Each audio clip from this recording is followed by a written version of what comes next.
In other news now, two men charged in separate deadly crashes in the early hours of the new year. Each are set to face a judge today. You see the locations behind us, first happening in Warwick around 1 Saturday morning, second in Lincoln. About an hour later, police say in both cases the suspects fled from the scene. Lincoln police say this man, 42-year-old Gregory Miller, turned himself in yesterday. He's charged with leaving the scene of an accident, death resulting. Yeah, Miller's passenger, a 34-year-old Nanlio Marie Albiso, a preschool teacher, was thrown from the vehicle. You'll be hearing from her family coming up later in this newscast. A Charlestown man charged in the Warwick crash that killed an East Greenwich teen is also set to face a judge today.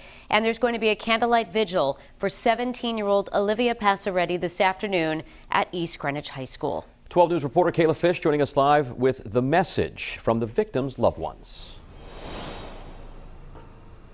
Well, Olivia Passaretti's family tells 12 News they plan on being inside the courtroom when the driver charged with causing her death faces a judge later this morning. Take a look at your screen. This is 30-year-old Aramis Segura of Charlestown. He's facing several serious charges, including driving to endanger and leaving the scene of an accident, death resulting.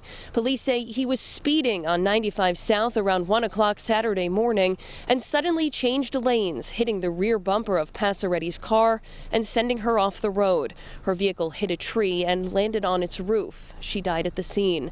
Listen to how Passaretti's family described her and the message they had for the suspect. You won't find another kid like Olivia. There will be no one else like her. Everybody who knew her and got to know her, they loved her. They loved her. It's unfair that the coward who did this, has a long history of crime. This was a purposeful act on his part, and he should be punished to the maximum effect of the law. Now, court records reviewed by 12 News show Segura has a lengthy criminal past. He's been convicted on 8 felonies, including breaking and entering, credit card fraud, and third-degree sexual assault. A court clerk tells us he's been held without bail since his arrest. He'll face a judge later this morning. We're live in Warwick. I'm Kayla Fish, 12 News. Looking ahead this morning to court appearances for 2 local men, each accused in separate deadly hit-and-run crashes from New Year's Day. 30-year-old Aramis Segura is scheduled to be arraigned this morning. He is charged with that crash that happened on 95 in Warwick that claimed the life of 17-year-old Olivia Passaretti. State police say after the East Greenwich girl's car was rear-ended, Segura ran from the scene.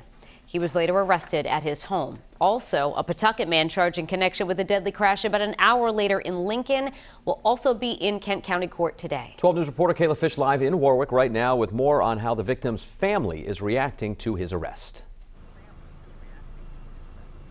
Well, the family of Nanlio Marie Albiso tells 12 News that they're still in shock. They say she had just gotten engaged and was celebrating New Year's Day with her fiancé.